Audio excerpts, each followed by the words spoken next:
Hello and welcome to Spell Valley. My name is Connor. I'm the lead designer and developer at Bad Bishop Games.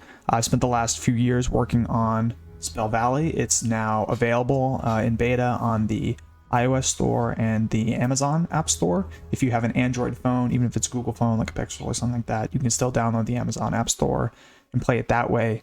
Links are in the description below. So I want to continue sort of my introductory series to Spell Valley by talking about what's probably the single most important concept for a new player to understand so that they can think about what heroes do and how groups of heroes are how heroes are similar and different from each other. We talked about a lot of the basics in my last video, but I think one of the things that can be a real barrier to new players is just the sheer number of different heroes and cool abilities and things that they can do. So you can see there's a lot of heroes in the game, and luckily we don't, throw them all at you at once, right? At the start of the game, you start with sort of a few simpler heroes that teach you the core concepts, and then you collect more heroes over time, and that sort of gradually introduces the complexity, so you're not overwhelmed at the start. But it's still important to start forming a mental model of, okay, what are heroes like? What can heroes do? And what makes heroes similar or different from each other? And the single most important concept to understand when you think about how similar heroes are and what a hero can do is called effective range. Now, what do I mean by effective range? If you click on a hero and you start looking at their stats, you start looking at their abilities, it's not going to say effective range anywhere. That's not a term. That's my phrase. That's not a term that shows up in the game. You'll see some heroes that say range, which is related, but that's different from effective range. So what do I mean? Let's hop into a game, and I'm going to show off a sort of a subset of the hero pool, and we're going to talk about what effective range means in the case of each of these heroes. Okay.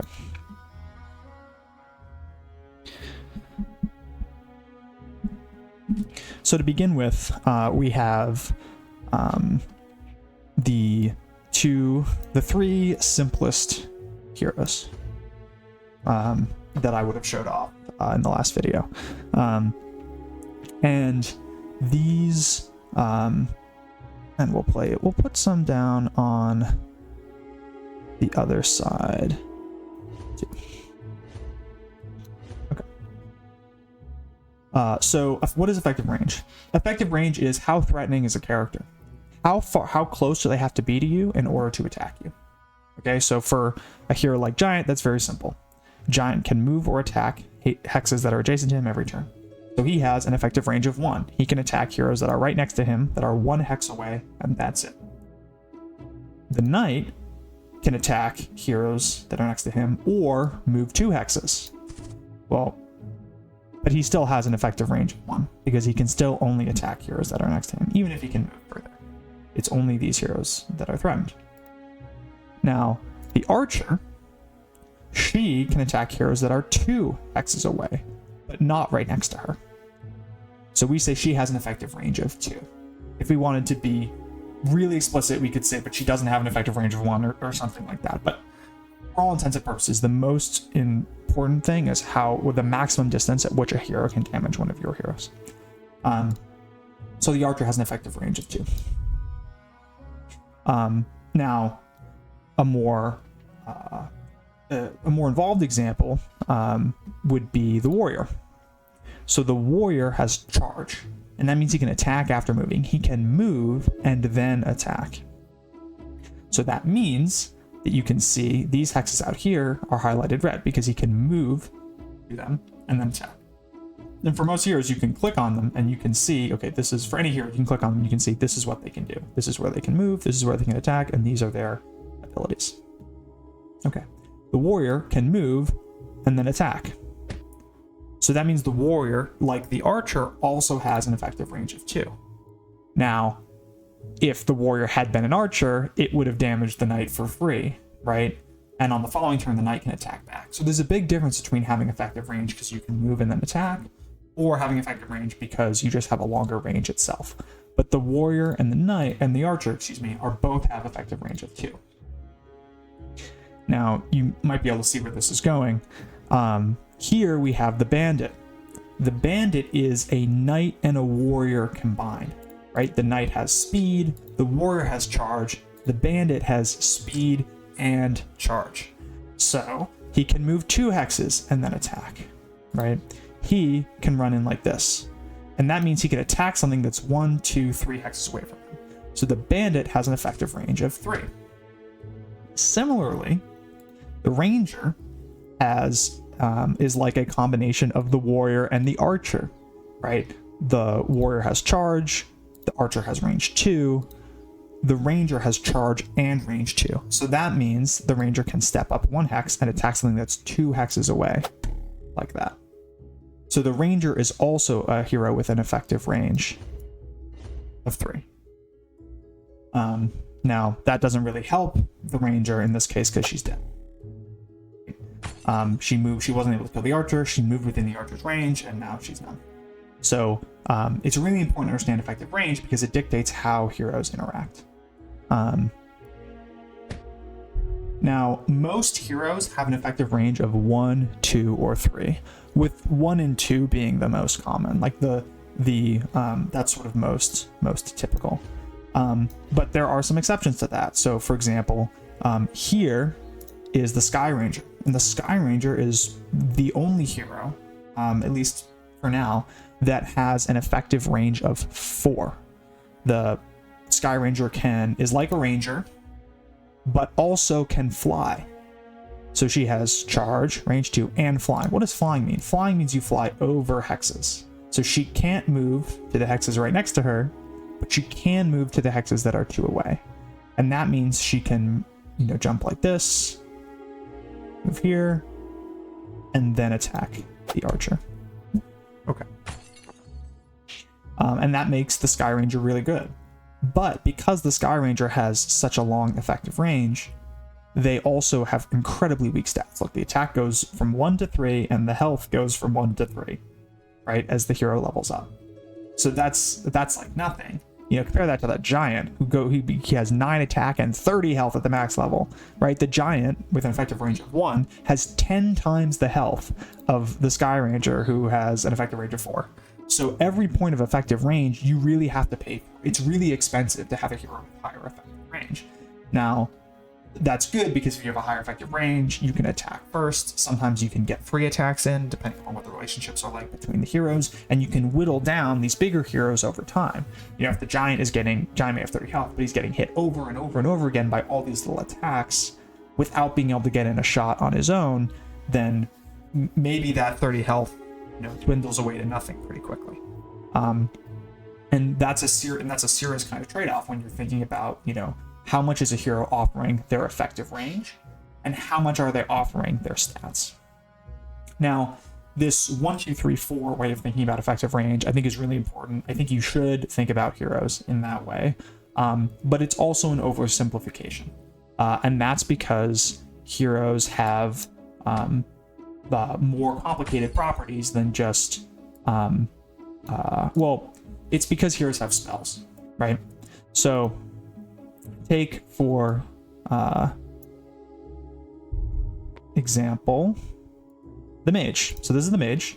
You can see the mage has 1 attack and 4 health, at least at this level, and is not doesn't have any speed 2 or range 2 or charge, right? This hero seems really weak. What gives? It's like, well, what gives is this spell, Mystic Missile, right? Mage can cast Mystic Missile, which deals damage to the first enemy in a line, right? So we can look at the spell, right? It hits targets in these lines like this. So that means that a hero can potentially be very far away from the mage. If the rock giant was back here, it would still be hit by this spell. So she casts her spell, and that means the mage actually has a much longer effective range. Effectively the whole board. She could be back here and hit something all the way up here. Okay. However, the spell costs mana, and so every turn she gets 1 mana, but it costs 2 mana to cast. So really, she's paying in time, right? She has this really powerful ability that deals damage, but it's every other turn instead of attacks, which could happen every turn. And so that means that all of the value of the character is really coming from this spell, right? So her effective range is, not only can she hit everything in a line, but she can also move next to her. She can move and then use her spell, like I did on this turn, right? And so that means that actually she could hit anything in this big box right here, right? Anything 1 hex to the left or right. And actually she could hit something over here too by stepping up and shooting that way or stepping up and shooting this way. So her effective range is actually this huge section of the board. The only hexes that the mage couldn't hit with her spell on an empty board, it's an important caveat, would be this one, right? This one and this one as it stands, right? Now that helps that she's in the middle of the board. That's a powerful place to be. But her attack also can't go through enemies. It can't hit an enemy that's behind, right? And so that's an advantage of a hero like a giant who can step up and block magic missile, because you don't want to spend, one of the missiles you get every other turn just on a giant that has a ton of health, unless it's going to kill them. It's probably not. 2 more little examples. So here, this is the rock giant. The rock giant is like a giant. He has a spell, but he doesn't have any other special abilities. He has attack, he has health. Okay. But the rock giant's spell is called Crush, and he can stun an adjacent enemy. And because it's a spell, you can use spells even if you've already moved or attacked that turn. So that allows the rock giant to step up and stun the Sky Ranger. So really, the rock giant this turn had an effective range of 2 because it could move 1 and then stun, right? And okay, a stun isn't an attack, but now the Sky Ranger's dead. Like, this is so threatening that it might as well have been an attack. And so we can think of this is maybe a little more colloquial, but we can think of the rock giant as having effective range 2, courtesy of its spell.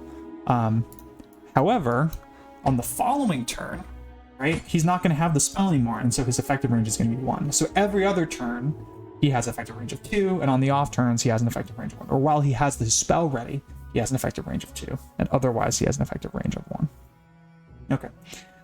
The last, now the Sky Ranger can't move because she's stunned. She can't go anywhere, and there's no way for these heroes to come in and save her. All right. She's going to be dead anyway. So the last little example I want to talk about here is the assassin. And so we just looked at 2 heroes that have spells that are themselves threatening, and they can combine them with movement from that hero. So the hero can move and then they can cast their spell. The assassin works in reverse. The assassin has a spell that moves him. So he can use the spell to move himself and then attack. So ambush says move next to a hero within 2. Okay, well, what are the heroes within 2? It's this one, and this one, right? These 3 heroes are all within 2. So where can he move? He can move next to any of the heroes within 2. And so even though it's next to a hero within 2, he can actually move to this hex that's 3 away. So he can jump to this hex and then still attack. And that means in this case, his effective range is 4. Now, I think that is about as good as it gets. It's harder to get. You're not going to be able to get more effective range than 4 out of the assassin, but when his spell is ready, he's going to have that much effective range. And the advantage of the assassin is that he can go over, he can go over enemies. He can jump into the right position and then attack. Okay, so he's going to go here, and then he can take out the mage before the mage can use their spell an additional time. And so the assassin would be a hero whose effective range could be up to 4 in principle, in the best case scenario. And it's about, but if you're playing with the assassin, you're going to need to think about where you position your heroes and how they work together so that you can actually get that attack in. Because oftentimes what happens is once you've used the assassin, he's kind of dead, unless depending on how good the positioning is. Right, and that's, certainly true in this case.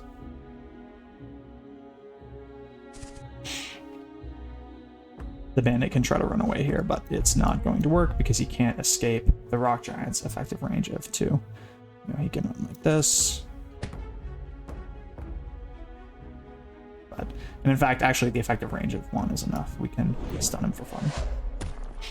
But the attack this turn is sufficient. Okay. So that's a bunch of rapid fire examples about effective range.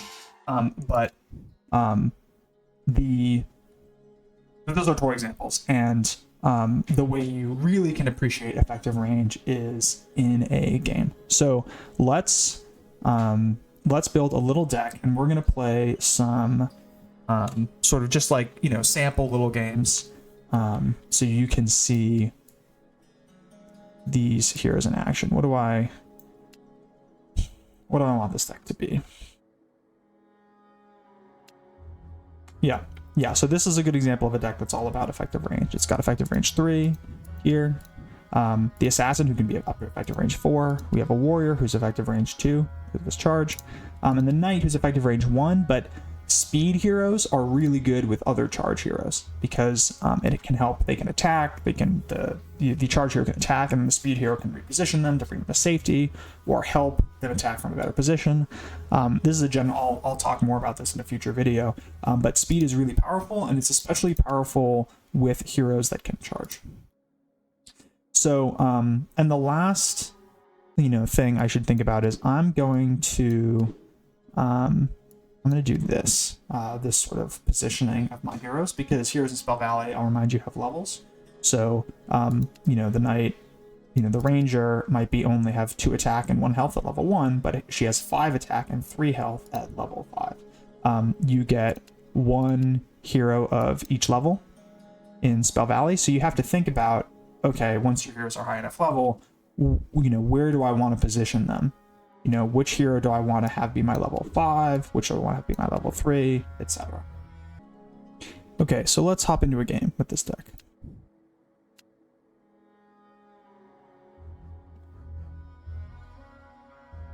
So we want to use our effective range to outmaneuver and get in as many sort of quick attacks as we can, and then overwhelm them once their health is low enough. That's sort of the plan here with this kind of deck. So we could play the assassin first to get the mana building up, but to be honest, I don't think that's the most important thing. I think we want to use these more powerful pieces, and we can use the assassin to snipe sort of a final hero at the end.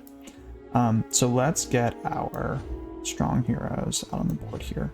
The bandit with effective range 3, the ranger with effective range 3, you can see just how much ground they cover. This is already really threatening. Now it's 5 damage and 4 damage, it's not the most, but that's what you're paying for when you bring them in as your level 4 and 5 heroes, is you're getting those extra points of attack, which are really good on heroes with effective range.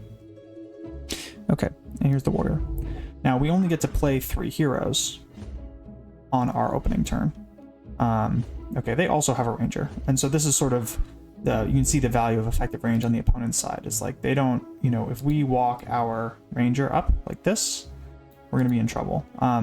Now we can threaten the ranger with the bandit, but if we go up here, we're going to be in the archer's effective range, right? And this is why effective range is so important, is because you don't want to just give away a free, that's death if you get hit by this archer, right? So you really want to think through, where your opponent's pieces can attack. And if you actually drag on the towers, you can see where all of their pieces can attack. That includes, every single hero. So I think what we're going to do is we're going to accept that the ranger might be able to attack us. Yeah, we're going to accept that the ranger might be able to attack us. We're going to bring our ranger. Yeah. We're going to go like this. Running out of time here.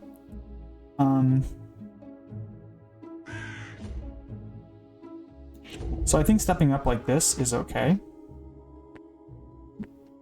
because these were the heroes that weren't going to die to the ranger.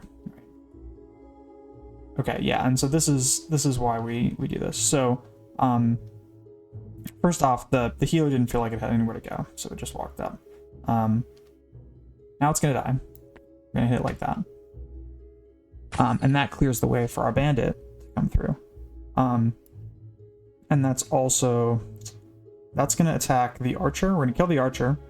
This is, you know, the value of this 4th point of damage. Because the archer always has 4 health, so it's a big deal when the bandit can one-shot the archer. Because otherwise the archer would be hitting back and killing our warrior. We're going to move the bandit. We're not going to worry about the mage. The reason why we're not going to worry about the mage is she's dead. So this is not, it's not obvious, right? It's like, well, it's not in range here, and it's not in range of the ranger. I'm not in range of the knight. You know, how are we gonna kill the mage? And this is a key trick. This is a trick I'll talk more about, but it's really important, so I'm gonna show it off here. We're gonna use the knight's speed to extend the archer's effective range. So up, swap, and now the ranger can still attack because it can move after attacking. The last thing it did was move. Bam, now it's dead. So now we can take out the archer this way, and we'll walk up the assassin to the turn. And now you can see that, okay, they get a hit off with the ranger, but that's about it. And now this is going to be game over. If we want to be really efficient about it, we can do the swap trick again. You know, the bandit would not be enough, but the warrior is, and we can use our fast heroes to extend the range, right? Extend the effective range of our charge heroes. And that's what a deck like this is all about. It's not just using the effective range as given, but it's also using your other heroes to swap and extend effective range. And this is a concept I'll talk about in much more depth. Okay, let's try another battle.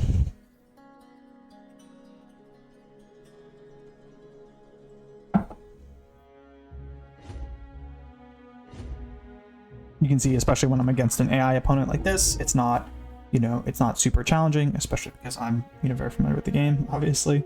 But I think it illustrates the, you know, the kind of things you can do if you are aware of the power effective range. Now, what I want to do here is place. Now, because I'm the second player, I get to place all my heroes instead of just 3. That's to keep things fair and balanced, so the first player doesn't just run over the board. That would happen if the first player got to place all their heroes. Now we get to place all of our heroes as the second player. So I think we're going to run down the healer with the bandit. And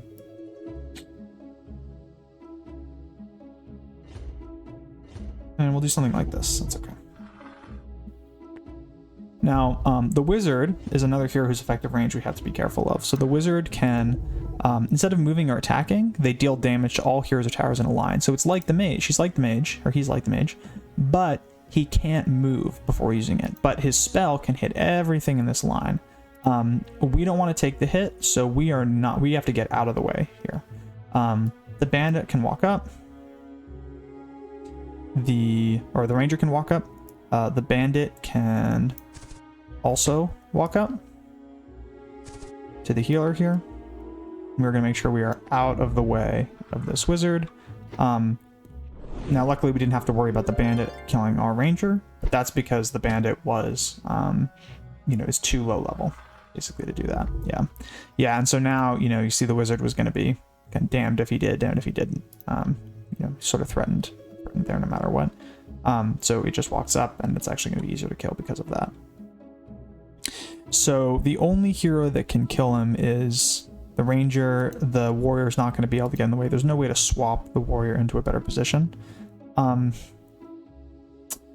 what we're going to do is we're going to use the same swap trick, because we don't want to just do a little bit of damage to these heroes and have the healer heal them. So it's the healer is a high priority. So we're going to walk the bandit up, warrior up, swap back, and we kill the healer. That's the swap trick again. And actually our bandit still has this attack afterwards because it did 2 moves and now it can attack. It's a charge hero. Attack and finish him off like that. Step the assassin up, and then the last thing is we'll kill the wizard. Yeah, I mean, and now this player is clearly toast. We can set the warrior up. I personally, when I can, I like to finish things off with the assassin because it's fun.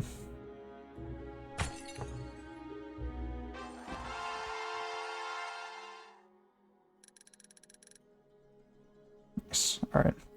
We're now in the canyon. I guess that transition, it's supposed to transition nicely. I'll have to figure out why it didn't in that case. Okay. Let's do another one. A new area, a new background, so we can show that off, and we might face off against some new heroes too that you haven't seen before. Yeah.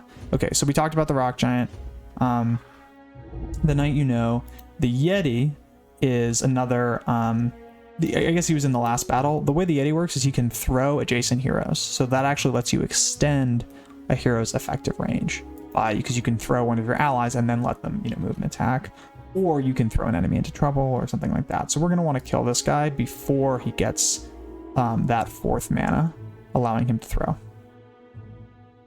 So in the spirit of that, let's get the ranger over here.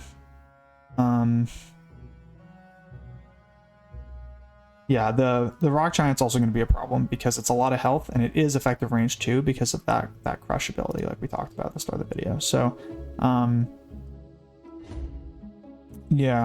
yeah, let's do this. We're gonna probably try to get a free attack off with the warrior and then swap him back to safety. Okay. The other new hero we have here is the rock mage. The rock mage is also a stunner. So, but they can stun from further away from the rock giant, and so that's a big difference. The effective stun range of the rock mage is 3, but he has to have enough mana because it's a level 1 rock mage. He doesn't start with very much mana. As actually one of the things that changed about rock mages is he levels up, he starts with more mana. So that's a good example of other ways that heroes can change as they level up. So we don't want to come into range of the rock giant, right? Because he can move and then stun. I think we're just going to try to get our hits off on the Yeti. We don't want to move him here because then he'll die to the warrior plus the Yeti.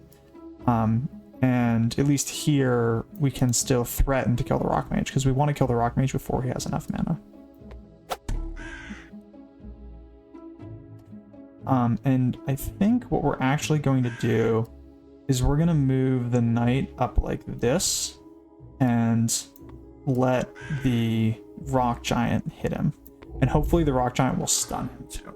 And then we're just gonna stun that's probably even better for us because the rock giant isn't strong enough to kill the warrior, so we're gonna get one nice big hit off here. Okay. We can't actually kill the rock giant this turn. So we're going to focus on killing the other heroes that we can.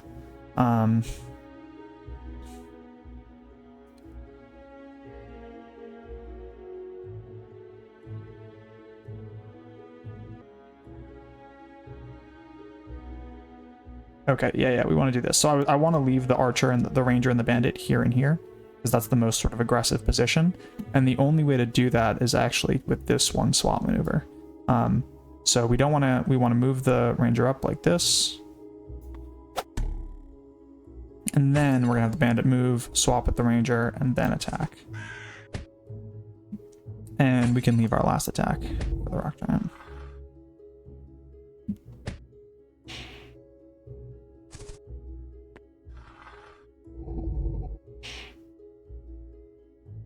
Okay, so what's the most efficient way to deal with the rock giant here?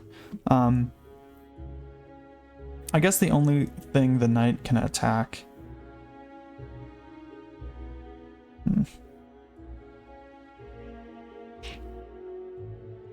Yeah, we're gonna give this knight more to deal with.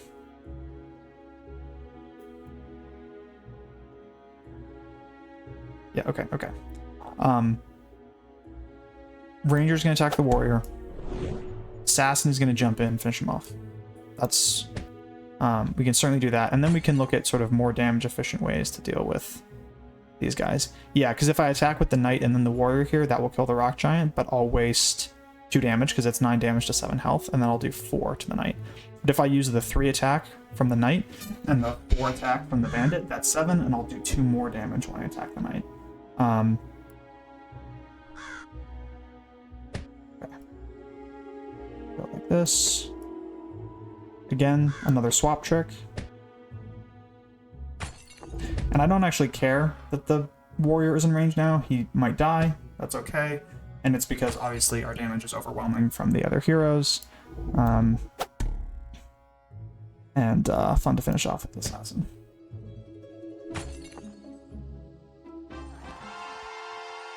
All right. So that was 3 little sample games. Obviously, that was just against an AI opponent. So I sort of, I have a big advantage in that context. But I do think it really shows just how powerful effective range is and how much you can use heroes of different, use those longer effective ranges to chip away at your opponents and outmaneuver them. I think there are a lot of ways to play the game, right? This was just one deck. This was one example.